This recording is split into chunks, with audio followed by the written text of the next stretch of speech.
5 weeks a year. For a long time now, they've been educated in a mobile classroom, but that's facing closure because of government cutbacks. And as Lucy Polkinghorne reports, it's a decision that's left these poor kids in tears.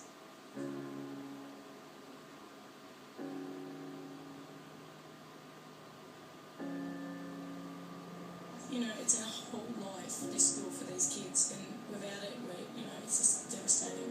This school shuts down, we won't feel happy. I don't want it to shut down. They're the people who add the magic to our royal show. They travel from city to city, adding laughter and colour to every annual spectacular. A small community of 500 showmen on the road 45 weeks a year. Saturday, Sunday, you work a show. Monday, you're driving, you've got to get it set up and you've got to get open again by the next weekend. The mums and dads have to move. They're the truck drivers.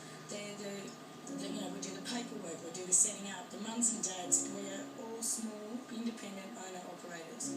We all agree there's no business like show business. And for the kids who accompany their parents from place to place, it's certainly a life less ordinary, and their school is no different. Scott Wheels. Do you like the school? There's a show school. And it says right here, Friends in School Travelling Show Children. But all that is about to come to an abrupt stop. Without the school, I don't see what the future is for the children and how the parents are going to cope. I really don't know.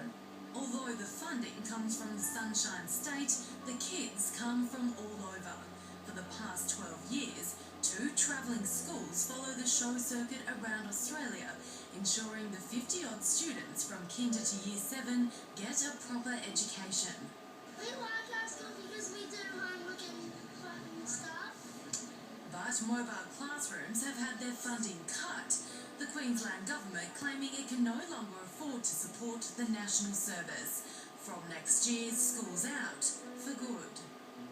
Shocked that the government could, or that they could just cancel this without any consultation. Former show school president Julie Shane says it will have devastating consequences. Everyone's terrified that there are people that can't read and write, and that's what we fear is going to happen in the future. Does it scare you? Yes. Why does it scare you? Because we won't have a school. How do you think you'll be able to get an education?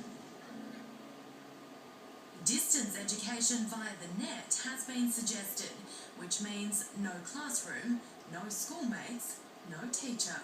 We're going to feel all sad, we're going to all cry. And we don't have the time to sit there and do this system that they're saying to do with any homeschooling. Show Mum of 4, Jade Evans, says what's been offered has failed before. Before this school was there, we all did the homeschooling and different systems, and the children were lucky to get to Year 6. And all these parents speak from experience. I did 1 year of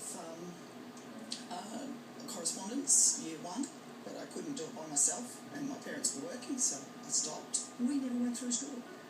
I never went to high school. Marjorie Trant tried homeschooling with her own children. We were either travelling or putting up or doing the show or whatever we had to do on the time. And it's very difficult to sit your child up until 10 o'clock at night to get back 5 hours a day.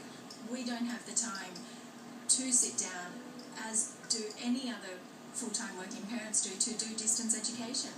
Unless one parent gives up life on the road. Kathleen Miller says that isn't an option. It breaks up families. Some mothers say, I have to stop and settle down. Dad's out on the road driving trucks.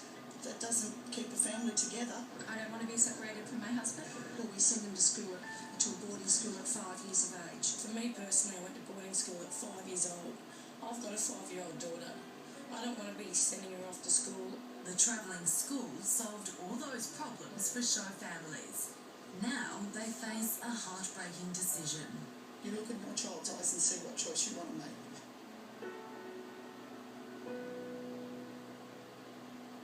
Yeah, well, let's hope the powers that be have a change of heart. Lucy Polkinghorne with that report. But now to the push to make